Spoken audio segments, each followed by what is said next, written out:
A proposal for the Fizbin Celtårn Cyber Threat Intelligence Plan. As a cell service provider and part of the information industry sector, our company is a prime target for cyber attack and data breach. As the Verizon 2017 Data Breach Investigations Report Executive Summary puts so eloquently, if you haven't suffered a data breach, you've either been incredibly well prepared or very, very lucky.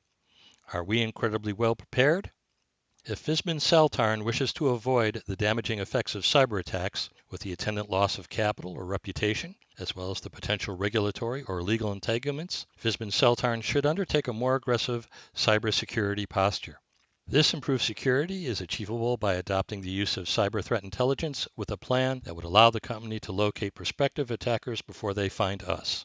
This acquisition would further provide an additional competitive edge. There's the further benefit of supplying better quality and more granular competitive intelligence with the appropriate analyses that will provide actionable competitive intelligence that can inform management and assist with the improvement of future company policy plans and operations. The Cyber Threat Intelligence Plan will outline and ultimately support the Fizbin Celtårn Cyber Threat Intelligence team as they gather and refine information into this actionable intelligence to hold Fizbin Celtårn cyber adversaries at bay. There is a legendary quote incorrectly attributed to Willie Sutton, the famous bank robber of the 1950s. When asked why he robbed banks, the alleged response was, "Because that's where the money is." Now, if we were to bring this concept into our time of the 21st century, we might ask, why do cyber criminals hack corporations like Fizbin Celtårn? The answer would definitely be, because that's where the data is, and today, data is money. Intellectual property can be stolen. It can be denied in a denial of service attack. It can be encrypted by ransomware for a fee. It can be modified or it can be destroyed. Recent cyber attacks clearly illustrate the swath of damage that can occur when appropriate measures are ignored or not taken. In September of 2016, Yahoo disclosed that 500 million accounts had been breached in an attack of late 2014. Information obtained from the attacks appears to have been used to mount other attacks, including those against Gmail and others. Yahoo would later disclose an earlier attack that took place in August of 2013, and they determined that the number of breached accounts at that time totaled 1 billion, probably the largest breach to date. Ultimately, Congress would investigate the breaches. Yahoo executives resigned, CEO Marissa Mayer forfeited financial incentives, and Verizon would delay and subsequently lower their takeover evaluation. DIN, a domain name system provider, in essence a phone book that allows users to access a website using English as opposed to a string of numbers, experienced a distributed denial of service attack in October of 2016. This attack would prevent access to major websites by users on the East Coast over a period of 2 days. One theory as to the identity of the attackers is they were most probably hackers angry at DIN for assisting Brian Krebs to identify, and the subsequent arrest by the FBI of 2 Israeli hackers who were operating a distributed denial of service for hire ring. The distributed denial of service attack also demonstrated the power of the Mirai botnet, as the attackers used about 1/5 of the number of infected devices available to create the largest distributed denial of service attack experience to date, as experts at that time believed that the Mirai botnet was comprised of over 500,000 devices infected with the Mirai botnet malware. There is also the recent WannaCry attack using stolen NSA tools that occurred in May of this year and apparently is still going on. This attack has spread to 150 countries and affected at one count 200,000 victims, as well as a variety of entities, among them the National Health Service in the United Kingdom, Renault, FedEx, and more recently the Honda Motor Company in Tokyo. The WannaCry worm ransomware malware has encrypted and demanded ransom from at least one count 200,000 victims.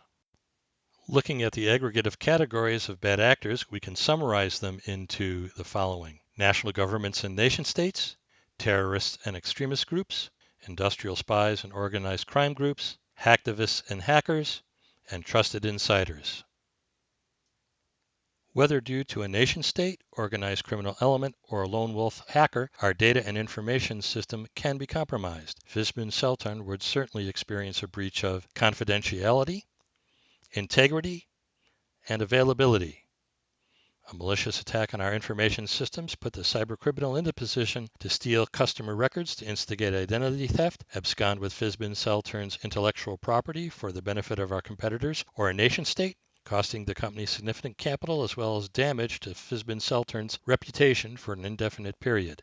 Once the cyber intruder has access, they are in the position to vandalize the integrity of Fizbin Celtårn's information system, maliciously modify or corrupt those records, or mount a ransomware attack to encrypt our files and demand payment for decryption. There is also the potential for that bad actor to deny availability of the company's system, perhaps deleting files or mounting a denial of service attack, either way preventing the use of the information system, as well as requiring an indeterminate amount of remediation to restore accessibility.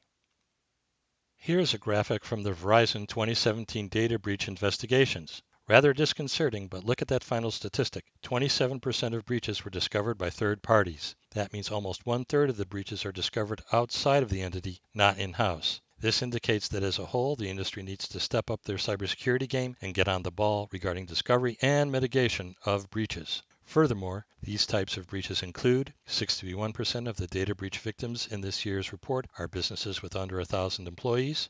95% of phishing attacks that led to a breach were followed by some sort of software installation. 80% of hacking-related breaches leveraged either stolen passwords and/or weak or guessable passwords. Here is a breakdown of breaches regarding our information sector from the Verizon 2017 Data Breach Investigations Report. There were 717 incidents. 113 of those had confirmed data disclosures. There are the top three patterns: denial of service, web application attacks, and crimeware. That representing 90% of all security incidents within the information sector. Threat actors were 97% external, 3% internal. That's all incidents. Actor motives were being 75% financial. That's 3/4 of these attackers were in it for financial gain. The company is a cellular provider. The organization is considered to be in the information sector, a digital information company. We're increasingly relying on digitized information as well as sharing vast amounts of data across the globe. Therefore, we have become an easier target for many different forms of attack. The company's day-to-day operations, data, and intellectual property are perilously at risk. Also, this could result in a loss of competitive advantage, create legal or regulatory noncompliance, and cause steep financial damage. In looking at the 6 top threats, we see the use of stolen credentials, installation of a backdoor, spyware or keyloggers, phishing, and exporting data with malware. As a company, Fizbin Celtårn needs to consider social media as a main source of potential leaked intelligence, which could easily handle by implementing social media policy as well as strengthening our policies for credential and password management and protection, and training employees to recognize phishing attempts, as these are human behavior issues that can be resolved immediately and with little effort. As Fizbin Celtårn is required to be a good steward regarding our customer and corporate data, the company's intellectual property, and the company's information system, the company should assume a more aggressive cybersecurity posture and adopt an assertive cyber threat intelligence plan. Here we have a breakdown of the Lockheed Martin cyber kill chain. In its most basic form, the chain is broken down into 7 steps: reconnaissance, weaponization, delivery, exploitation, installation, command and control, and actions on objectives. This graphic shows one such breakdown of the cyber kill chain. Reconnaissance, to learn about the targeted organizations, such as probing for information, research on social media, and annual reports, as well as other easy-to-find open-source intelligence. Weaponization can be done by obtaining or creating tools to stage the attack, perhaps malware, or they could use social engineering to convince an organization member to allow access or credentials. Then we have delivery, a phishing email, or assaulting areas frequented by employees with flash drives with auto-installing malware, just to name a few. We have exploitation, where they launch the malware attack. Then we have installation, where backdoors are installed, privileges are escalated to perhaps administration, and then they prepare for an extended engagement. In command and control, they're using privileges and installed malware to execute a long-term plan. Then there's actions on objectives, getting the data, or perhaps doing a denial of service to disrupt operations. Here we have another illustration of the cyber kill chain steps aligned with the detect, deny, disrupt, degrade, and deceive matrix. These also include various countermeasures that might be advisable to our organization as we proceed with the cyber threat intelligence plan.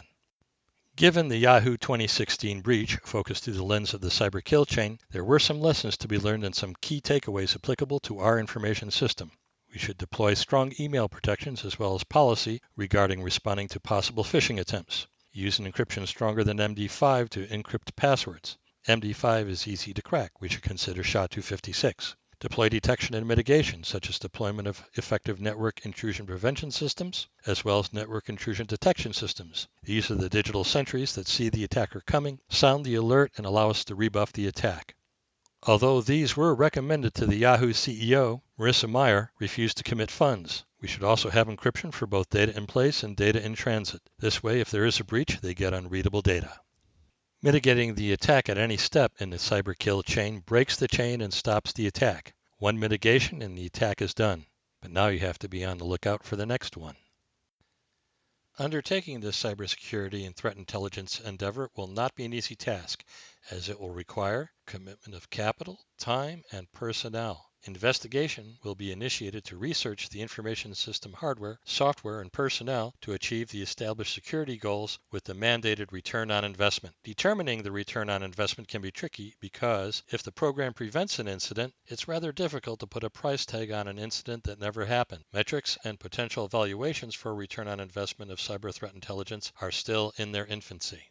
A goal is to avoid the cost or fines resulting from a data breach, as they can vary. For example, penalties occurring from HIPAA or SOX violations. The average total cost of a data breach is $3.62 million in 2017.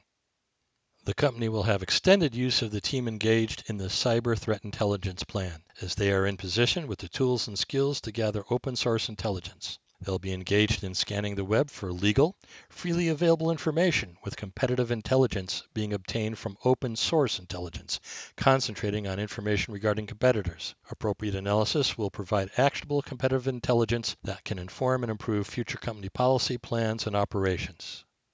One of the more challenging obstacles to contend with moving forward will be the complete staffing required to undertake the threat intelligence tasks. Some of the company's IT personnel will either be relocated to the cybersecurity team or perhaps dual task between IT and security. It has also been determined that there will still be a need to hire a specialized cyber threat intelligence analyst. We anticipate that this will be a difficult position to fill promptly, as individuals with these skills are rare, as this skill set is relatively new and still emergent. Currently, there is a shortage of individuals with adequate knowledge and experience available for placement. Even recent graduates with this skill will be difficult to find. Therefore, we recommend that the company consider the following: selecting a person and training them and using contractors to fill that gap, or determine potential outside contractors as part of the return on investment investigation, who could then provide the required level of cyber threat intelligence analysis, who would then be evaluated for both short and long-term contractual commitments to fill this talent vacuum. The path to cybersecurity can be long and arduous. However, if Fizbin Celtårn is to maintain a viable cybersecurity and competitive edge, the company will have to adopt a cyber threat intelligence plan, with the investigation required for proper implementation and the required return on investment to start immediately upon management approval. Thank you for viewing this presentation.